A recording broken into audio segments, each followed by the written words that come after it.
I'm here to teach you how to think.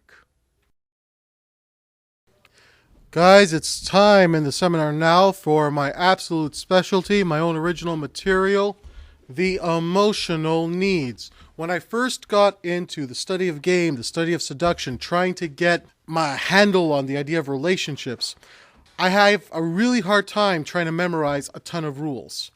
And then there's the exception to the rule and have to figure out how to make this work with a woman. But then, in these cases, that's not going to work. I went looking for an underlying theory, an underlying method, something that I could say, okay, what's the blanket rule that I could apply every single situation, every single section of relationships, something that would make me understand relationships all the way through. And now in order to do this, I not only examined the relationships that I had gone through in my life and what happened, I examined other people's relationships. And I made a distinction between what a person said worked in their relationships and what actually happened in the relationships. I studied relationships that worked long term, relationships that only lasted a weekend, and I really had the premise that the very same thing that would make a girl have a one-night stand with one guy and make another guy wait 3 months and not even go out with a third guy was all based on the same premise. That's the theory I went through when I was trying to piece together my game. And I came up with the emotional needs theories. There's a reason I call them theories. It's because I don't know if they're facts. What I do know is they work for me.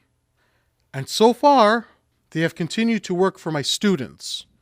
Everything from helping them find wives and get married to having adult male virgins finally start having sex and getting their first girlfriends. My work has been successful so far.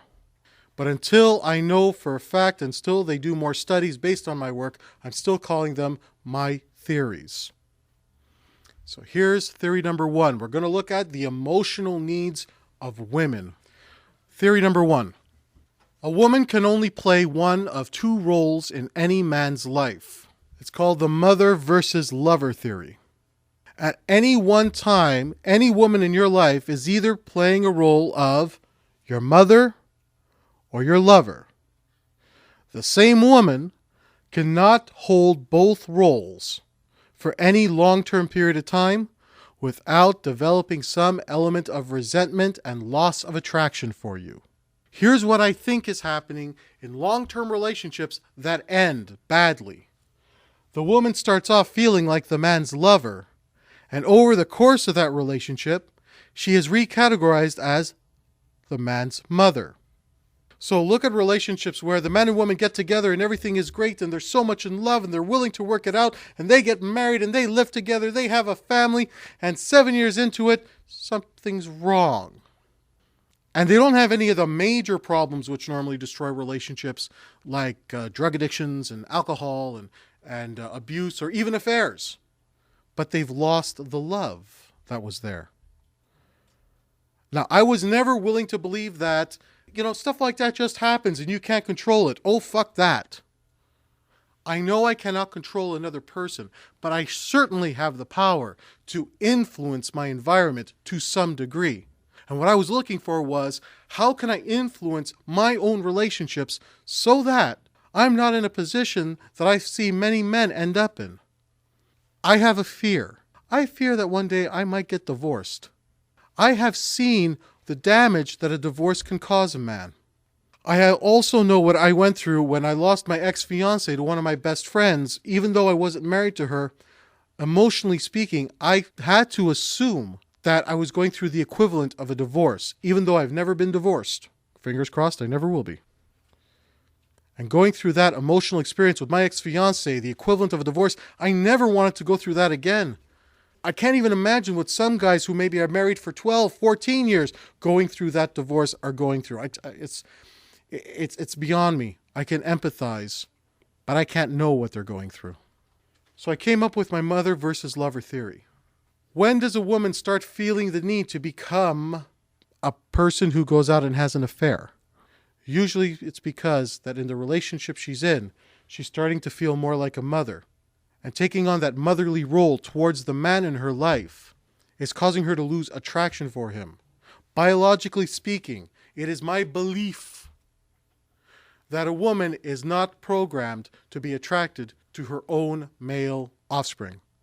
And if she is mothering a man based on that biological boundary, she is not permitted to continue to have feelings of affection and attraction. So if you've got a girlfriend and you're wondering why things are starting to wane in your relationship, check this out. Find out if she's starting to feel like your mother instead of your lover. Is she doing things for you that your mother would do? Is she doing things for you that you could do for yourself? That's the criteria I have. The minute she's doing something for you that you could be doing for yourself, that you have the capacity to do for yourself, she's starting to enter the motherly role. That's the emotional need of a woman, in the sense that when she tests you, for those of you who know my book, Everything Out of Her Mouth is a Test, it's the mother-lover theory. How does a woman know whether or not she's going to be your mother or if she gets to be your lover? She will test you. Now, is everything out of her mouth a test? No, not everything. Some of the tests are conscious. Okay, some of the tests are she's thinking, I don't know about this guy, so she will actively test you.